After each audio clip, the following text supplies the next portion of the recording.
Hormuz প্রণালীতে এবার নতুন এক প্রযুক্তির ব্যবহার করতে যাচ্ছে ইরান, আর এতেই ঘুম হারাম হয়ে গেছে পেন্টাগনের। বলা হচ্ছে ইরানের লিথিয়াম ব্যাটারি এবং কৃত্রিম বুদ্ধিমত্তা দ্বারা চালিত আন্ডার ওয়াটার ড্রোন আজদার এই নৌযুদ্ধের সমীকরণ বদলে দেওয়ার হুমকি দিচ্ছে।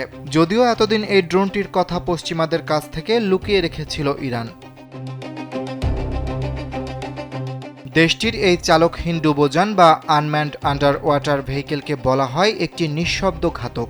সাধারণ ইঞ্জিনের মতো শব্দ বা কম্পন না থাকায় লিথিয়াম ব্যাটারি চালিত আজদার পানির নিচে প্রায় নিঃশব্দে চলাচল করতে পারে। অগভীর পানি এবং বাণিজ্যিক জাহাজের শব্দের ভিড়ে একে শনাক্ত করা বর্তমান সোনার প্রযুক্তির জন্য অত্যন্ত কঠিন।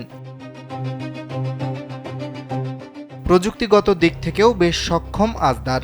ড্রোনটি টানা 4 দিন পানির নিচে টহল দিতে পারে এবং এর গতি ঘন্টায় প্রায় 18 থেকে 25 নট। একবার চার্জে প্রায় 600 কিলোমিটার পথ অতিক্রম করতে সক্ষম এটি। ফলে পারস্য উপসাগর থেকে শুরু করে ওমান সাগর পর্যন্ত বিস্তৃত এলাকায় নিঃশব্দে টহল দেওয়া এবং লক্ষ্যবস্তুকে অনুসরণ করা সম্ভব। বিশ্বের মোট তেলের প্রায় 1/5 হরমুজ প্রণালী দিয়ে পরিবহন হয়। তাই এই সংকীর্ণ জলপথে ইরানের এমন ড্রোন মোতায়েন মার্কিন নৌবাহিনীর বড় যুদ্ধজাহাজগুলোর জন্য নতুন ধরনের হুমকি তৈরি করতে পারে বলে মনে করছেন সামরিক বিশ্লেষকরা।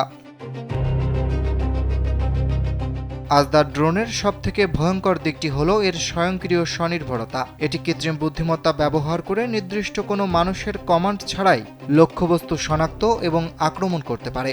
ইরান যদি একসাথে অনেকগুলো আজদার ড্রোন মোতায়েন করে তবে তারা একটি ঝাঁক হিসেবে কাজ করবে।